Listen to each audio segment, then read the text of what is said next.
Muy buenos días, hermanos.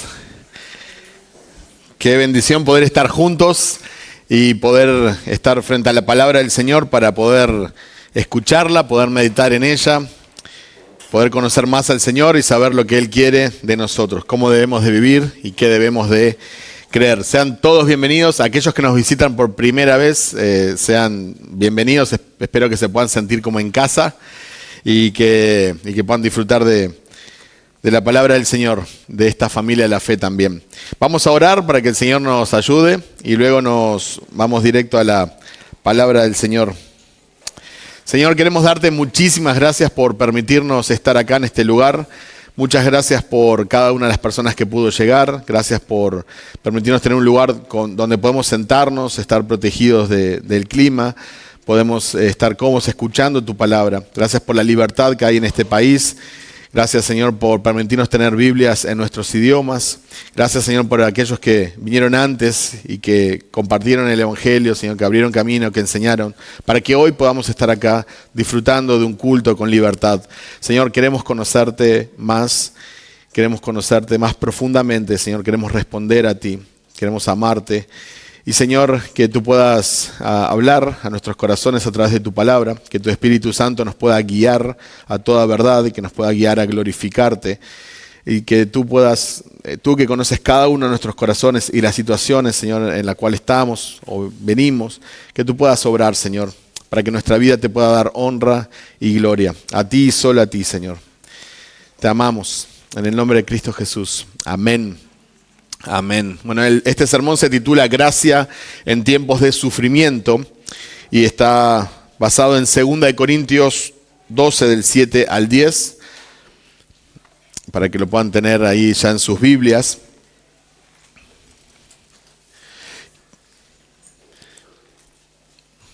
Quiero contarles la historia de un violinista que al terminar un concierto multitudinario, un violinista famoso, un periodista joven le pregunta al violinista, ¿por qué en sus conciertos usa un violín tan viejo, con marcas, rayones y en mal estado?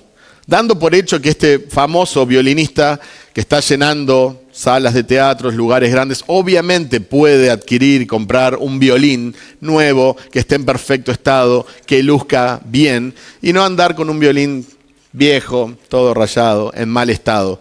Este periodista obviamente entendía que esto no era bueno y que no tenía una razón de ser. Este violinista conmovía los corazones con su habilidad de tocar hermosas melodías. Pero como les cuento, su violín se veía desgastado, se veía viejo, tenía marcas. La pregunta fue básicamente, ¿por qué no usas un violín nuevo que esté en perfecto estado? Y ciertamente este violinista podía comprarse uno que no tuviera marcas, que no tuviera imperfecciones. Lo que este joven periodista no sabía es que este violinista estaba usando un violín Stradivarius. Estos violines fueron fabricados por Antonio Stradivari en el siglo XVII. Son conocidos por su calidad de sonido incomparable. Muchos de estos violines han pasado por siglos de uso y muestran signos normales, visibles, de desgaste. El precio más alto que se pagó por un violín Stradivarius fue casi $16 millones durante una subasta en el 2011 que se realizó en Londres. El violinista, al recibir esta pregunta con mucha calma, le responde amablemente a este joven periodista: este instrumento tiene una historia. Cada marca, cada rasguño cuentan una parte de esa historia. Su sonido profundo y resonante se debe a los años de uso y a las dificultades que ha atravesado. Ha sido golpeado, se ha caído, ha sido descuidado, por momentos ha sido olvidado y por mucho tiempo ha estado perdido. A lo largo de los años ha sido tocado por innumerables manos y cada una de estas experiencias ha contribuido a su carácter único y a su capacidad para producir una música tan emotiva. Es en sus imperfecciones donde se encuentra su verdadera belleza y su capacidad para producir una música tan emotiva. Y de manera similar, nuestras vidas están llenas de marcas, de rasguños, de dificultades. Quizás sentís que fuiste olvidado, quizás sentís que estás perdido o que te han lastimado. En 2 Corintios 12, del 7 al 10, el apóstol Pablo nos habla de un aguijón en la carne, u otras versiones dicen una espina en la carne, una aflicción que lo mantenía humilde y dependiente de la gracia de Dios. Y hoy exploraremos juntos, a través del sufrimiento y de la debilidad, cómo Dios produce en nosotros una melodía de gracia y de poder que resuena con su amor y con su fortaleza. Y al igual que el viejo y lastimado Stradivarius produce una música hermosa, nuestras vidas pueden reflejar la gloria de Dios en una forma más plena, cuando reconocemos nuestras debilidades y permitimos que su poder se manifieste en nosotros. Así que, como lo anunciamos, si has sufrido, si estás sufriendo, o si vas a sufrir, este mensaje es para vos. Acompáñenme a 2 Corintios 12, del 7 al 10. Y dada la extraordinaria grandeza de las revelaciones, por esta razón, para impedir que me enalteciera, me fue dada una espina en la carne, un mensajero de Satanás que me abofeté, para que no me enaltezca. Acerca de esto, 3 veces he rogado al Señor para que lo quitara de mí.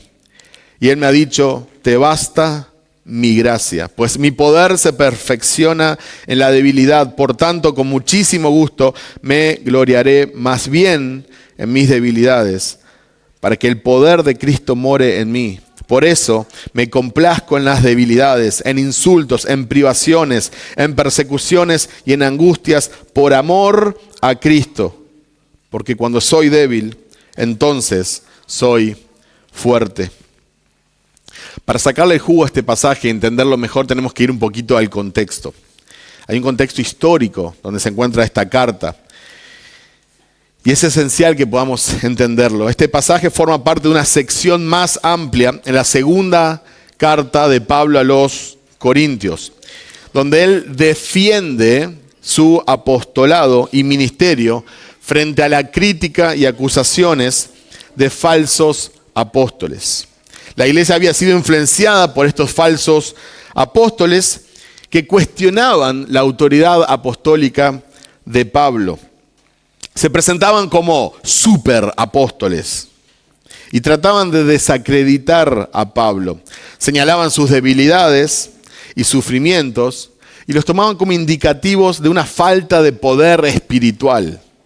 ¿Cómo puede ser un verdadero apóstol? ¿Cómo puede ser enviado por Dios si sufre tanto, si es tan débil? Ese era el argumento de estos falsos apóstoles. Y en 2 Corintios, en esta carta que Pablo manda a la iglesia, se ve obligado a defender su apostolado, no por orgullo personal, sino para proteger a la iglesia de las falsas enseñanzas, de las enseñanzas erróneas de estos falsos apóstoles. Pablo destaca que su autoridad y ministerio no provienen de él mismo, sino de Dios. Y específicamente, como con una lupa, cuando nos acercamos a este pasaje, viene inmediatamente después de que Pablo cuenta una visión que tuvo. En los capítulos del 10 al 13, él defiende, como dijimos, su ministerio, su autoridad apostólica, más intensamente, en un tono más severo y directo, para confrontar estas acusaciones, pero también para reafirmar su amor por la iglesia y su compromiso con la iglesia de Corinto. En los versículos del 1 al 6 encontramos esta extraordinaria experiencia, esta visión, donde fue arrebatado el tercer cielo y recibió visiones y revelaciones de parte de Dios. Pablo no quiere jactarse de estas cosas, de estas experiencias. En lugar de eso, él quiere centrarse en sus debilidades. Y en este contexto es que encontramos el versículo 7. Dice, y dada la extraordinaria grandeza de las revelaciones, por esta razón, para impedir que me enalteciera, me fue dada una espina en la carne, o como comúnmente hemos escuchado, un aguijón en la carne. un mensajero de Satanás que me abofeté, para que no me enaltezca. Ahora, esto es lo interesante. Pablo, el apóstol escogido por Dios, estaba sufriendo. Pablo, el hombre usado por Dios, estaba sufriendo. Pablo, el hombre lleno del Espíritu Santo, estaba sufriendo. El que enseñaba, el que traía personas a Cristo, el que plantaba iglesias, el que ordenaba pastores, un gran instrumento de Dios, estaba sufriendo. Y a mí me encanta, realmente me encanta ese versículo. Me encanta ese versículo donde Pablo dice, pare de sufrir. Y lo dice en tono brasilero. No por los brasileros, porque pare de sufrir viene de Brasil. Me encanta ese versículo donde Pablo dice, pare de sufrir porque somos hijos del Rey. Dios quiere bendecirte y el diablo quiere arrebatar tus bendiciones. Me encanta cuando Pablo profundiza y dice, la enfermedad es falta de fe. Conozco uno que dijo eso y luego falleció de una enfermedad. Obviamente no vas a encontrar eso en la Biblia. Por si alguna persona quizás no entendió el sarcasmo, eso no está en la Biblia. Desde Génesis, Apocalipsis, no vas a encontrar esas enseñanzas en la palabra de Dios. Muy por el contrario, Jesucristo mismo fue el que dijo directamente, claramente, en este mundo afrontarán aflicciones, pero anímense, yo he vencido al mundo. Juan 16:33. Quizás en un contexto más inmediato de ese pasaje está hablando de las persecuciones que habían de pasar los apóstoles por predicar la fe. Hoy en día tenemos una aplicación muy clara en los misioneros que están en lugares no alcanzados y que muchas veces, o cristianos, que están en la cárcel o son torturados o pierden su vida por compartir la fe. Pero creo que tiene una aplicación un poco más amplia. Es una verdad que en este mundo vas a tener aflicción y que también no tenés por qué temer, porque si estás en Cristo, Él ha sido victorioso, Él es victorioso y en Él somos más que vencedores. En la Biblia vemos diferentes motivos por los cuales se puede sufrir. Hay circunstancias adversas, hay personas que sufren por circunstancias adversas, como por ejemplo Noemí, la suegra de Ruth. Murió su esposo, murieron sus 2 hijos, queda pobre, queda sola. Evidentemente las circunstancias no eran las mejores. Obviamente esa mujer estaba sufriendo. Es casi inimaginable pensar que fallecen tus 2 hijos, que fallece tu esposo, que estás viuda, que no alcanza el dinero, que estás sola. Encontramos estos tipos de testimonios, circunstancias adversas. Pero también hay circunstancias donde las personas sufren porque desobedecen directamente a Dios. Caso de Jonás. Dios le dio un llamado claro, específico, pero él decide hacer todo lo contrario. Y vemos que él tiene que pasar por circunstancias adversas, por sufrimiento, por desobedecer a Dios. Y conocemos muchos otros casos bíblicos y no bíblicos donde las personas sufren por las consecuencias del pecado y también por el trato de Dios severo para llamarlos al arrepentimiento. Hay personas en la Biblia que sufren por compasión al prójimo, como en el caso de Nehemías. Llega a una ciudad, a su ciudad, a la ciudad de Dios, está todo destruido, está todo en ruinas. Y él llora, se angustia, sufre. Hay personas que sufren por ataques de Satanás, como el caso de Job. Le pasó de todo, porque Dios lo estaba probando y porque Dios estaba obrando en él. Fue Dios que le dijo a Satanás, ¿viste a mi siervo Job? Siempre es Dios el que está en control.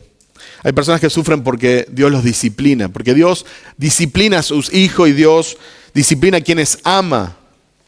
Hay personas que sufren por la persecución, como los apóstoles, como Esteban, que murió apedreado.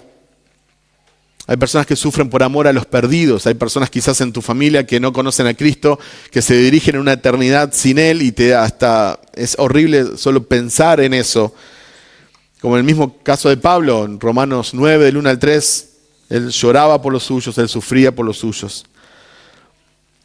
entonces en este mundo tendrás aflicción, por diferentes motivos, pero tendrás aflicción. Y como cristianos, no somos la excepción. Sufrimos las consecuencias de vivir en un mundo caído. Obviamente el pecado viene por el sufrimiento viene por el pecado humano. Dios no creó y nos tiró en un mundo maldito.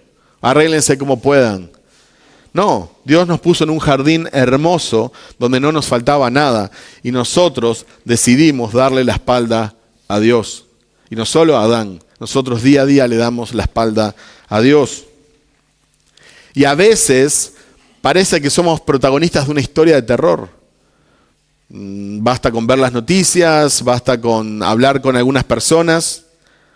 Abusos, incestos, accidentes de tránsito, robos, homicidios, abortos, divorcios y un largo etcétera.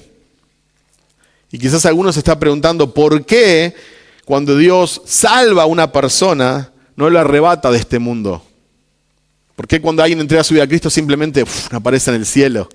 Y se libra de este mundo bajo maldición y de los malos y de los perversos y de nuestra propia carne. ¿Y por qué simplemente no estamos en la gloria de Dios adorando y cantando junto a los ángeles, santo, santo, santo? ¿Por qué no nos lleva directamente al cielo? ¿Por qué nos deja en este mundo de maldad? Y si nos deja acá en la tierra, ¿por qué no nos libra de toda maldad? ¿Por qué nos permite ser víctimas de personas malvadas? ¿Por qué nos permite ser víctimas de enfermedades? ¿Por qué nos permite ser víctimas de catástrofes? Uno de mis versículos favoritos se encuentra en Eclesiastés 7:14. Dice, en el día del bien, goza del bien, y en el día de la adversidad, considera. Dios hizo tanto lo uno como lo otro a fin de que el hombre nada halle después de él. Este versículo me encanta. Dice, en el día del bien, disfrutá del bien. Disfrutá, si te está yendo bien, disfrutá. No tenés por qué estar amargado buscándole la quinta pata al gato. Disfrutá, te está yendo bien. Gloria a Dios, buenísimo. Te está yendo mal, pensá, considerá, meditá. Hay un propósito por lo cual te está yendo mal. No es que sos el centro de las maldiciones del mundo, no es que sos la persona, no hay que jugarse la víctima. Hay días malos, pero meditá, pensá. Pero dice el versículo que Dios creó tanto los días buenos como los días malos a fin de que el hombre no sepa qué va a acontecer en el futuro. En otras palabras, Dios permite que existan días buenos y Dios permite que existen días malos para que nosotros dependamos de Él. Si todos nuestros días fueran buenos y tuviéramos la garantía de que todos los días van a ser buenos, entonces ¿quién dependería de Dios? Si sé que me va a ir bien, sé que siempre voy a tener dinero, si sé que siempre mis seres queridos van a estar conmigo, si nunca voy a pasar una traición, si nunca voy a tener un problema, si nunca voy a tener un quebranto de salud, ¿por qué tendría que depender de Dios? Y del mismo modo, si supiera que todos mis días son malos, ¿por qué voy a depender de Dios? Si sé que clame a quien clame como clame, yo sé que me va a ir mal, sé que me voy a enfermar, sé que no voy a salir de las deudas, sé que voy a tener problemas, sé que me van a traicionar, entonces, ¿cuál sería el sentido? Pero nosotros no sabemos. Hoy estamos bien, tenemos salud, recibimos una llamada, una mala noticia, nos cambia, puede cambiar la vida, un ser querido se fue, una enfermedad, un problema económico, cambia, todo cambia. Y Dios permite que así sea. Dios tiene un propósito para permitirnos pasar por diferentes circunstancias. Dios no es autor de la maldad. Dios no es autor del pecado. Pero Dios puede usar la maldad y Dios puede usar el pecado para cumplir con sus propósitos. Génesis 50:20, en la historia de José, cuando se encuentra con sus hermanos, él ya está en una posición de autoridad donde les puede ayudar, donde también les podría castigar, pero la actitud de él es como la actitud de Cristo. Y dice Génesis 50:20, ustedes pensaron hacerme mal. Ustedes pensaron hacerme mal, pero Dios lo cambió en bien para que sucediera como vemos hoy y se preservara la vida de mucha gente. Qué hermoso. ¿Podemos decir nosotros eso cuando pasamos por circunstancias adversas? Cuando nos lastiman, cuando nos traicionan, cuando las cosas no salen como deberían, cuando las cosas no se hacen con excelencia, cuando nos perjudican, cuando somos rehenes de las decisiones de otras personas. ¿Podemos decir eso? Vos pensaste hacer mal, pero Dios lo transformó en bien. José fue vendido y traicionado por su propia familia. Por los seres que más deberían de amarlos, quizás por los seres que él más amaba, lo traicionaron. Lo vendieron como esclavo a una tierra ajena, donde lo alejan de su querido padre, de su hermano menor, lo alejan de su idioma, lo alejan de su cultura, lo alejan de todo lo que él conocía. Y ahora es un esclavo, no tiene ni libertad. Pero empieza a hacer las cosas bien, parece que hay una bendición, empieza a trabajar con Potifar, pero ahora es acusado falsamente. La esposa de Potifar lo acusa falsamente, termina preso. Estuvo preso por 2 años. Ayudó a personas estando preso. Pero esas personas que lo ayudaron se olvidaron de él. Pero Dios tenía un plan. Y José puede decir, ustedes pensaron hacerme mal, pero Dios lo transformó en bien. ¿Saben por qué? Porque Dios es soberano. Aún sobre los malos, aún sobre Satanás, Dios es soberano. Por eso tenemos el famoso pasaje de Romanos 8:28. Y sabemos que para los que aman a Dios, todas las cosas cooperan para bien. Esto es, para los que son llamados conforme a su propósito. Claro, tenés que amar a Dios, un Dios soberano, y confiar que Él tiene propósitos y que muchas veces para que se cumplan esos propósitos vas a tener que estar preso injustamente, o vas a tener que alejarte de tu familia, o vas a tener que ser tratado como un esclavo. Pero esa parte no nos gusta tanto.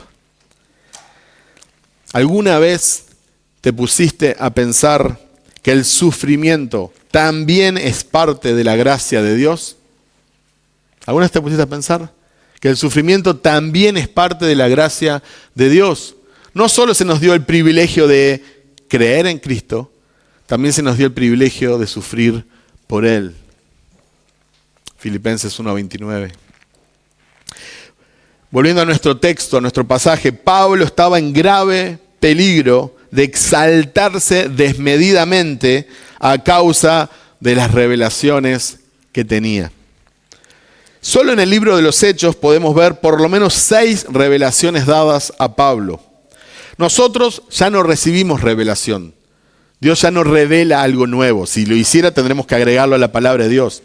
Lo que hace el Espíritu Santo es iluminar lo que ya tenemos escrito en su santa palabra. Pero no hay nuevas revelaciones, como en el caso de Pablo, que estaba recibiendo y nos estaba entregando a nosotros la palabra del Señor. Entender la Biblia correctamente y saber aplicarla puede hacer que nos exaltemos.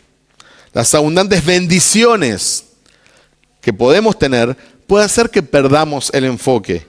Pasar por situaciones extremas puede jugarnos en contra. Y eso lo sabía muy bien Agur. Agur fue quien escribió el Proverbio 30. Proverbios 30, del 8 al 9 dice: aleja de mí la mentira y las palabras engañosas. No me des pobreza ni riqueza. Dame a comer mi porción de pan. No sea que me sacie y te niegue y diga, ¿quién es el Señor? O que sea menesteroso y robe y profane el nombre de mi Dios. Los extremos nos pueden hacer perder el foco. El texto nos dice que esta espina o este aguijón era un mensajero de Satanás, pero no nos dice qué es. El que envía el aguijón, aunque no nos guste, es Dios. Pero Satanás es su instrumento, como en el caso de Job. Hay gente que está todo el día hablando de Satanás y de los demonios y pierde de vista la soberanía de Dios. Y es verdad que nuestra lucha no es contra sangre ni carne, sino contra principados y potestades. Es verdad. Pero es Dios quien tiene que darle permiso a Satanás o a cualquier potestad para meterse con nosotros. Satanás no te atacará sin el permiso de Dios. Y eso no significa que Satanás no te atacará. Significa que estás en las manos de Dios no en las manos de Satanás. ¿Qué es el aguijón en la carne? La Biblia no lo dice. Por eso hay diferentes posturas. Algunos dicen es un problema físico que lo aquejaba. Otros dicen una dolencia espiritual como la depresión, una fuerte tentación. Otro dice una persona en particular que le estaba haciendo la vida imposible, como estos falsos apóstoles. Otros dicen es la carga en su corazón por los judíos que no aceptaban a Cristo como Mesías. Y grandes hombres de fe han dado su postura y ha sido diferente a la de otros. Tertuliano dijo era un dolor de oídos o de cabeza. Crisóstomo dijo era enfrentar las continuas persecuciones. Calvino dijo que esta espina, este aguijón, son las muchas tentaciones de Pablo. Eruditos más recientes dicen que es una enfermedad física, quizás la malaria, la epilepsia o algo en los ojos, por un comentario que él hace en Gálatas. John MacArthur dice que es un demonio que lo atormentaba, porque la palabra para mensajero es ángelos, que significa básicamente mensajero, no un mensajero de Satanás. Aguijón, astilla, espina, algo punzante para torturar o molestar. Literalmente, dice una estaca clavada. El aguijón en la carne no era un problema, era un problema difícil que lo atormentaba continuamente. Y esto es lo lindo. El Espíritu Santo inspiró a Pablo para que no sea específico. ¿Le costaba algo a Pablo decir específicamente cuál era su problema que lo estaba haciendo sufrir? No. Pero el Espíritu Santo tuvo a bien que no fuera un problema específico el que se nos dé ahí. De esta forma, nos permite a todos los cristianos identificarnos con ese aguijón en la carne. Y lo hermoso de esto es que el protagonismo no es de Pablo, no es del aguijón, no es de Satanás y no somos nosotros. El protagonista de esta historia es la gracia de Dios. Es su amor que nos perfecciona en la debilidad. Y aunque Pablo pidió que este aguijón fuera quitado, Dios le respondió, no. Te basta con mi gracia. Mi gracia es suficiente. O mi gracia es lo único que necesitas. No. Pero soy el apóstol Pablo. Me diste las revelaciones, viste que había el tercer cielo, te sirvo, viajo mucho, soy misionero. No, pero estoy sufriendo, me está molestando. Ya hace tiempo que tengo esto. No, pero te basta con mi gracia.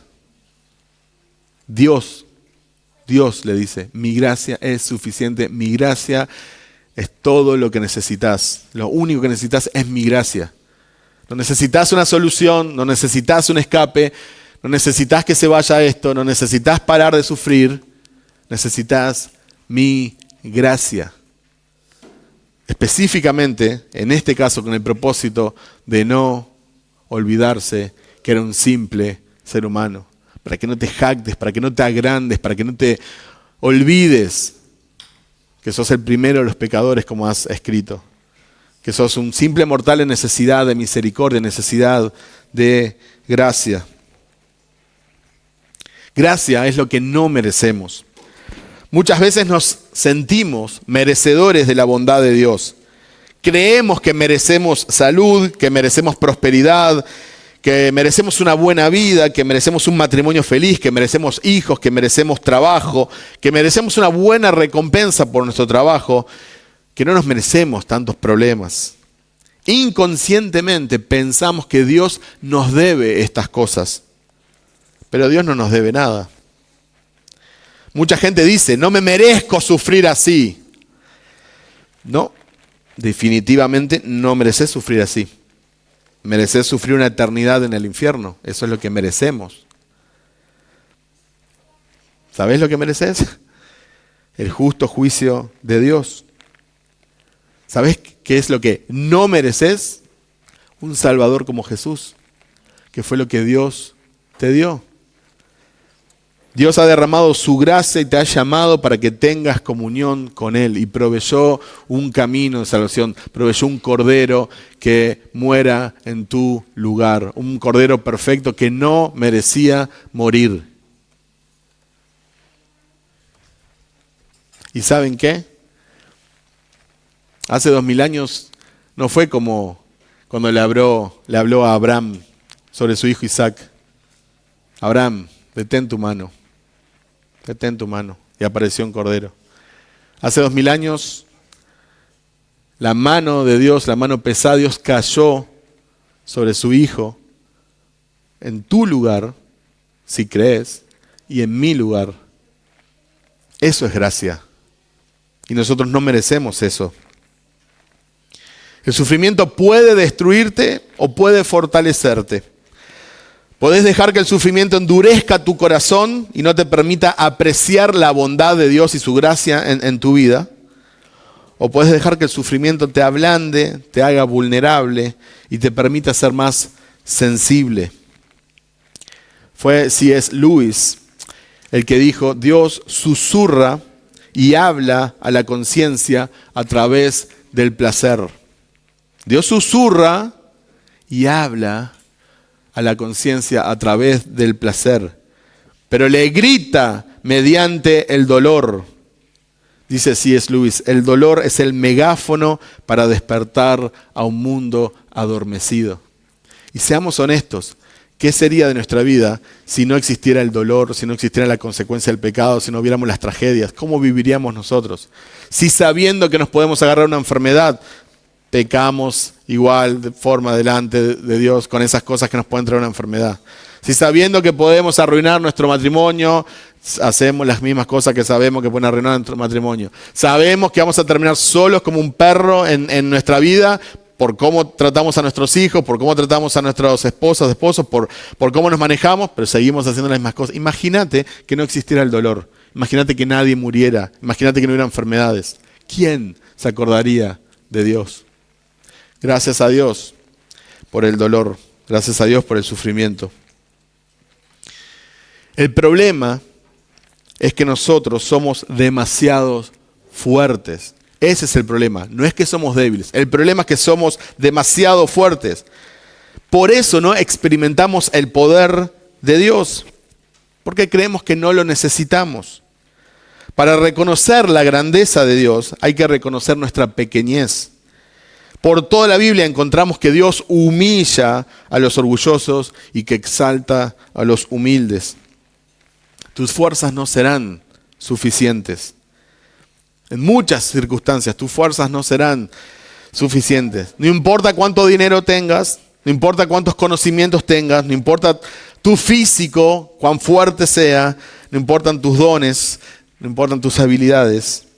Necesitas la gracia y el poder de Dios en tu vida. Necesitamos la gracia y el poder de Dios en nuestra vida para que Él sea fuerte, para que su poder se perfeccione en nosotros, para que podamos experimentar, para que podamos entender y comprobar y saborear que la gracia de Dios es suficiente.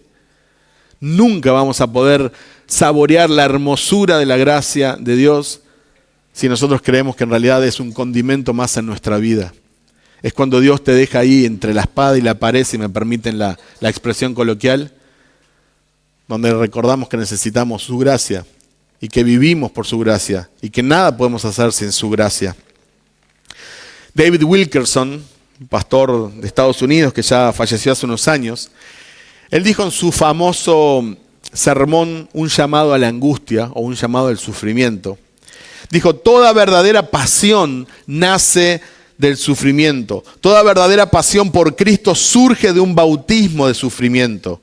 Busca en las Escrituras y verás que cuando Dios determina recuperar una situación arruinada, Él compartía su propio sufrimiento por lo que Dios veía que sucedía con su iglesia y con su pueblo.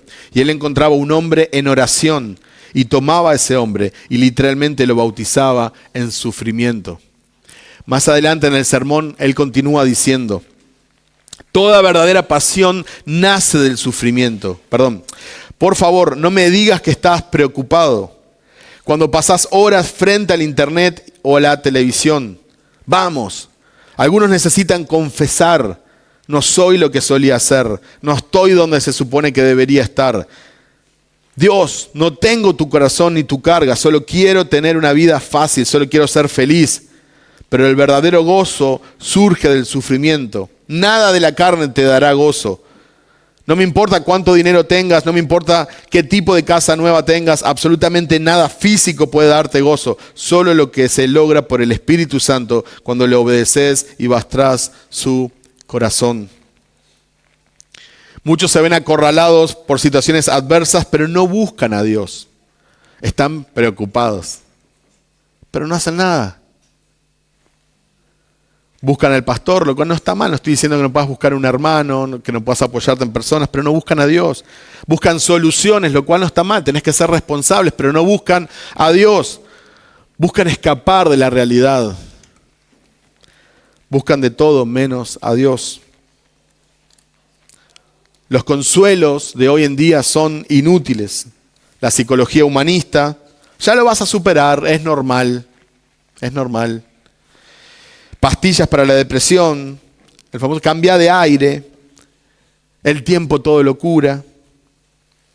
Y aquí es mi favorito, ¿no? Dios le da las peores batallas a sus mejores guerreros. Claro, entonces andás por la vida como que sos un guerrero, ¿no? Qué crack que soy, qué fuerte que soy, mirá todo lo que me pasa. Todo eso no trae consuelo, ni esperanza, ni alivio. Al contrario, trae confusión, desánimo, culpa, ansiedad y preocupación. Especialmente en los momentos de sufrimiento, busca al Señor. ¿Por qué Dios le diría que no a uno de sus hijos? Pablo ora y Dios le dice no. Mi gracia es suficiente.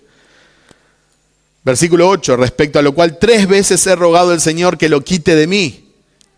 Pablo rogó 3 veces que le quitara el aguijón, porque realmente le molestaba y le hacía sufrir, sea lo que sea que fuera ese aguijón. Realmente, de verdad, no simbólicamente, lo estaba haciendo sufrir. Pablo ora 3 veces y Dios le dice no. Morgan comenta, es una expresión hebrea para dar la idea de hacer algo sin cesar, continuamente, una y otra vez. En este caso no sería que oró 3 oraciones, sino que oró sin cesar, que oró por tiempo. Jesús también oró 3 veces. Y adivinen qué, Dios también le dijo que no. Acompáñenme por favor a Mateo 26, 36 al 46.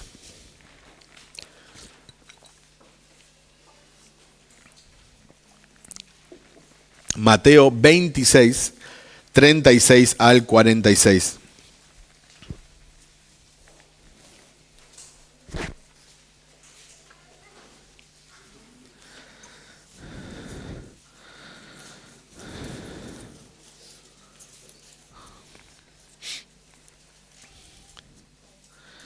Dice Mateo 26, 36 al 46. Entonces Jesús llegó con ellos a un lugar que se llamaba Getsemaní y dijo a sus discípulos: siéntense aquí mientras yo voy allá y oro. Y tomando con él a Pedro y a los 2 hijos de Zebedeo, comenzó a entristecerse y a angustiarse. Entonces le dijo: mi alma está muy afligida, hasta el punto de la muerte. Quédense aquí y velen junto a mí. Y adelantándose un poco, cayó sobre su rostro orando y diciendo: Padre mío, si es posible que pase de mí esta copa, pero no sea como yo quiero, sino como tú quieres. Entonces vino Jesús a los discípulos y los halló durmiendo. Y dijo a Pedro: ¿con que no pudieron velar 1 hora junto a mí? Velen y oren para que no entren en tentación. El espíritu está dispuesto, pero la carne es débil. Apartándose de nuevo, oró por segunda vez, diciendo: Padre mío, si esta copa no puede pasar sin que yo la beba, hágase tu voluntad. Vino otra vez Jesús y los halló durmiendo, porque sus ojos estaban cargados de sueño. Dejándolos de nuevo, se fue y oró por 3ª vez y dijo otra vez las mismas palabras. Entonces vino a los discípulos y les dijo: ¿todavía están durmiendo y descansando? Vean, ha llegado la hora y el Hijo del Hombre es entregado en manos de los pecadores. Levántense, vamos, miren, está cerca el que me entrega. Quizás cuando estás leyendo esto decís, no, si yo estuviera en esa situación, yo no me iba a dormir. Yo iba a estar ahí una hora orando y velando. ¿Cuándo fue la última vez que oraste una hora? ¿Cuándo fue la última vez que oramos sin contar, dar gracias por los alimentos?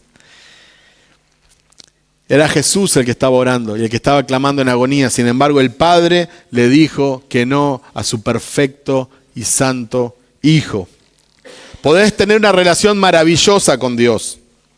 Podés tener una relación profunda con Dios. Podés declarar, arrebatar, confesar y gritar en el nombre de Jesús. Y aún así, recibir un no de parte de Dios. Y eso es gracia. Que Dios nos diga que no es gracia. Gracias a Dios que Dios no nos da todo lo que nuestro caprichoso corazón desea. Gracias que nos da aquellos deseos que nosotros pedimos estando en comunión con Dios y que se alinean al corazón de Dios. Cuando te deleitas en Jehová, Él te da los deseos de tu corazón. Pero cuando esos deseos vienen del deleite en el Señor, no todo lo que se nos ocurre pedir. Trapp comenta, no había nada de malo en la oración de Pablo. Dios no respeta la aritmética de nuestras oraciones, la cantidad que hacemos, ni la retórica de nuestras oraciones, la forma en que están pronunciadas, ni la geometría de nuestras oraciones, lo larga que son, ni la música de nuestras oraciones, lo melodiosa que son, ni la lógica de nuestras oraciones, lo metódicas que son, sino la divinidad en nuestras oraciones. Cuánto derramamos el corazón. No son los dones, sino la gracia la que prevalece en la oración. Y muchas veces la gracia de Dios te dice no. Nosotros podemos dar gracias que el Padre le dijo no a Jesús. Imagínense si Jesús, bueno, no voy a la cruz. Isaías 55, 8, 9 dice, porque mis pensamientos no son los pensamientos de ustedes, ni sus caminos son mis caminos, declara el Señor. Porque como los cielos son más altos que la tierra, así mis caminos son más altos que sus caminos y mis pensamientos más que sus pensamientos. Gracias a Dios cuando nos dice que no. Pablo quería predicar de la gracia. Dios quería que experimentara la gracia. Pablo quería hablar del poder de Dios. Dios quería perfeccionar su poder en Pablo. Pablo quería sentirse fuerte, pero Dios quería que experimentara la fortaleza de Cristo. Job, después de todo lo que sufrió, dijo en 42:5, he sabido de ti solo de oídas, pero ahora mis ojos te ven. Job conocía de Dios porque había escuchado de Él, tenía información de Dios. Pero fue solo después de mucho sufrimiento y un severo trato de Dios que pudo verlo con sus propios ojos. La pregunta es, ¿de verdad querés conocer a Dios? Acompáñame a Juan 16 del 20 al 22. Juan 16 del 20 al 22.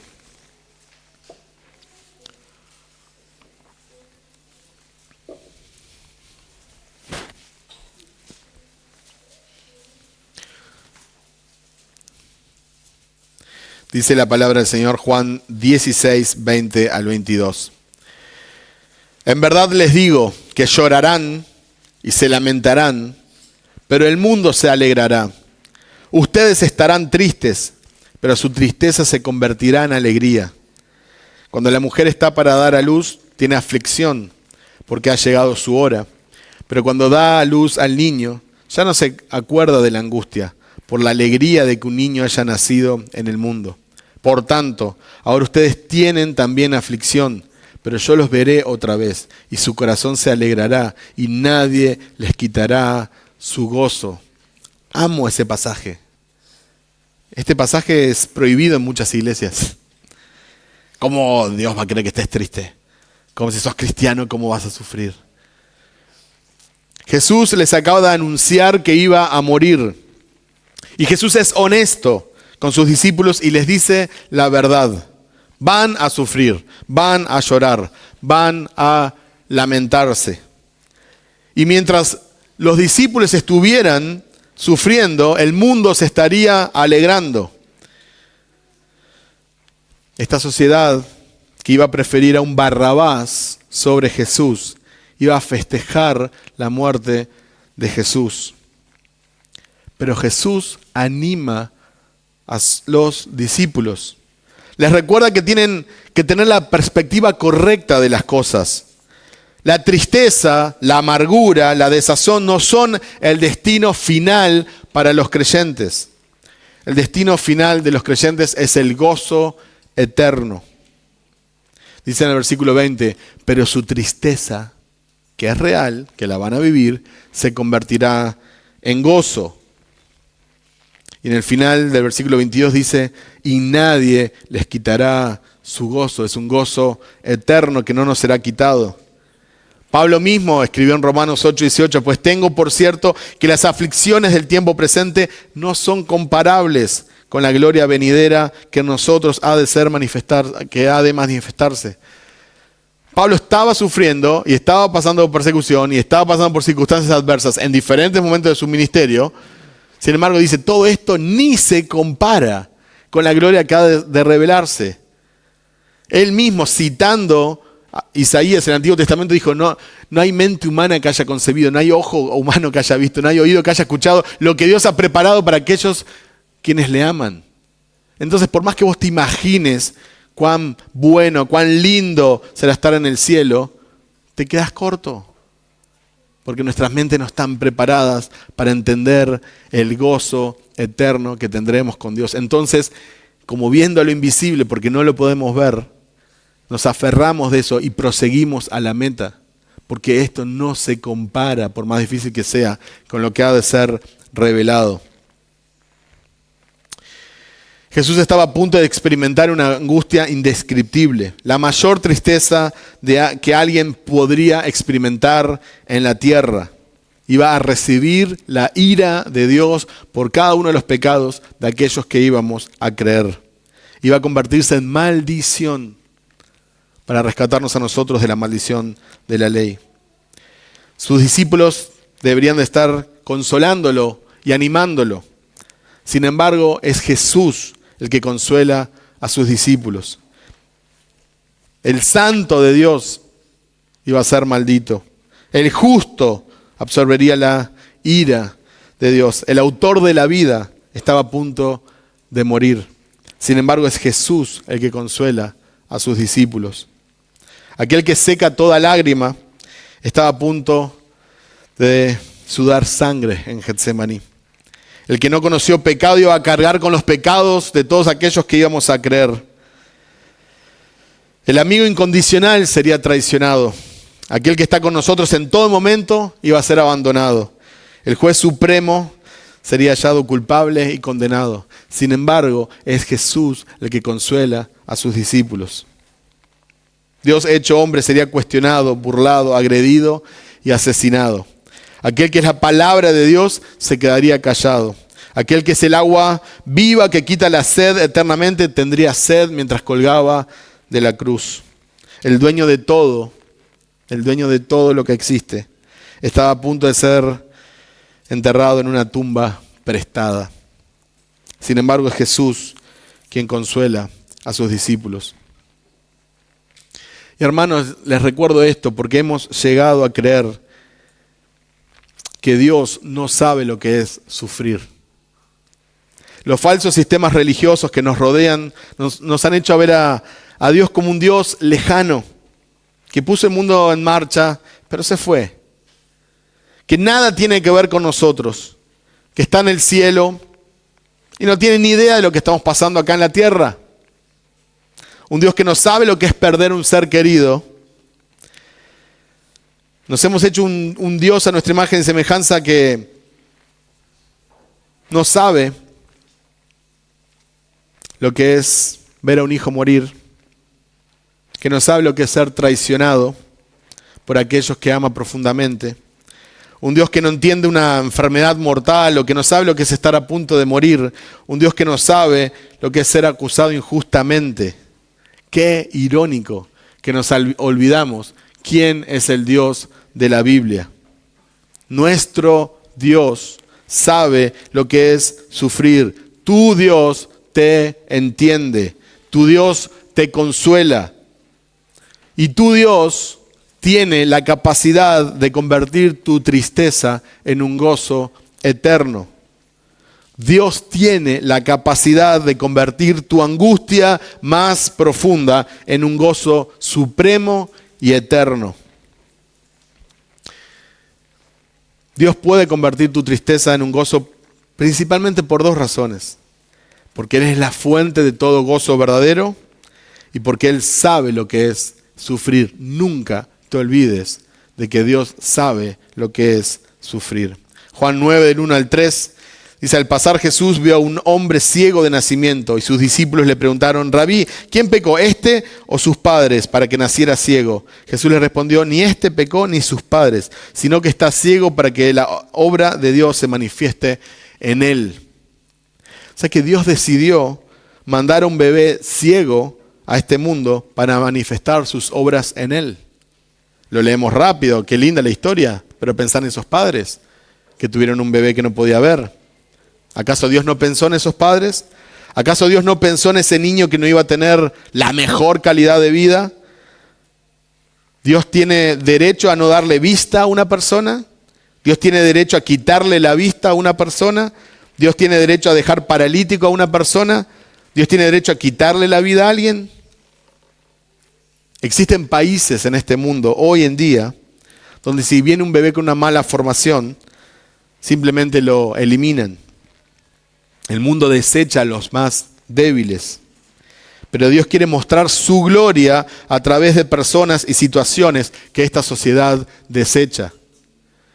Y ese niño que nació ciego llegó a ser un adulto y él tenía el propósito de existir, y su ceguera tenía un propósito de existir para darle gloria a Dios. Juan 11, 3, 4 dice: las hermanas entonces mandaron a decir a Jesús: Señor, el que tú amas está enfermo. Cuando Jesús lo oyó, dijo: esta enfermedad no es para muerte, sino para la gloria de Dios, para que el Hijo de Dios sea glorificado por medio de ella. ¿Puede Jesús glorificarse en tu enfermedad? ¿O solo podía ser glorificado en su ministerio terrenal sanando a las personas? ¿Puede Jesús hoy en día ser exaltado en tu enfermedad, aun si no te sana? Para terminar, me gustaría que me acompañen a 2 Corintios 4, 17 al 18. En la misma carta de 2 Corintios, el apóstol Pablo menciona nuevamente su aflicción. 2 Corintios 4, 17, 18.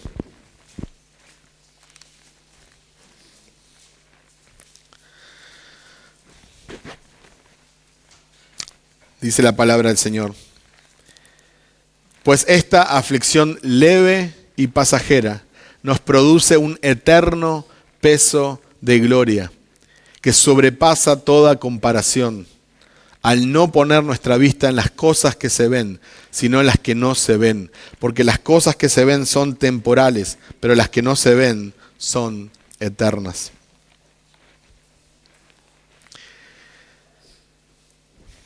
Las aflicciones que Pablo tenía no eran leves. A veces pensamos que, bueno, tuvo un mal día. No eran leves, y especialmente las podemos ver en 2 Corintios. Y definitivamente no se verían como pasajeras a lo largo del tiempo.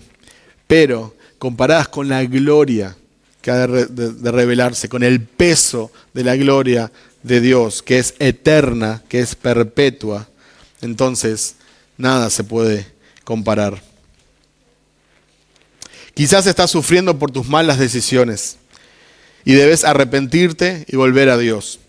Quizás estás sufriendo por la maldad de otras personas y debes perdonarlas y amarlas como nos enseñó Jesús. Quizás estás sufriendo por causas naturales que nadie puede explicar.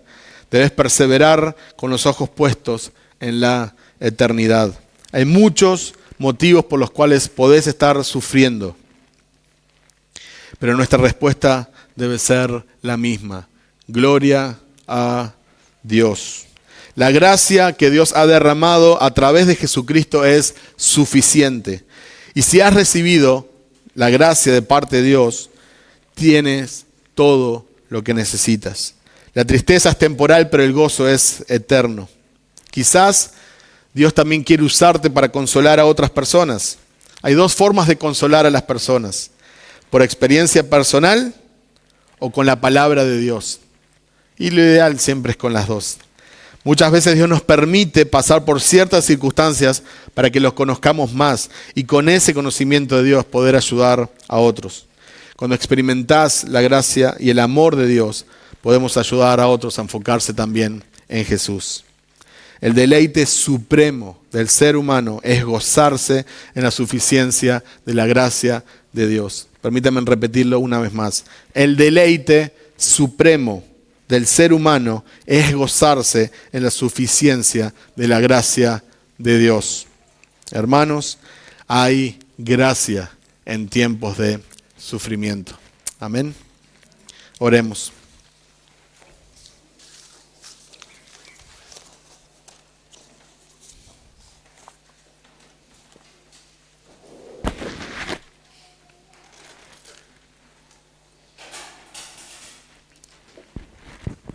Señor, queremos darte gracias por permitirnos acercarnos a tu palabra y queremos pedirte, Señor, que tu Espíritu Santo nos siga convenciendo y guiando, Señor, a toda verdad. No solo al salir del culto, sino el resto de la semana, que podamos meditar, que tú nos traigas a la memoria este pasaje, Señor, y también, Señor, que nos puedas mostrar lo que hay en nuestra vida. Todos nosotros hemos sufrido, pasaremos por algún tipo de sufrimiento y quizás hay muchos que hoy en día estén sufriendo y pasándola mal. Pero ayúdanos, Señor, a consolarnos unos a otros, a depender de tu gracia, a crecer en gracia, a crecer en conocimiento de ti y a fijar nuestros ojos en la eternidad. Ayúdanos, Señor, a perseverar en el sufrimiento. Ayúdanos, Señor, a confiar de que tú sabes lo que haces, de que tú tienes un propósito y de que tú eres bueno. Ayúdanos a confiar en ti, que eres santo, santo, santo. En tu nombre oramos, Señor. Amén, amén. Dios los bendiga.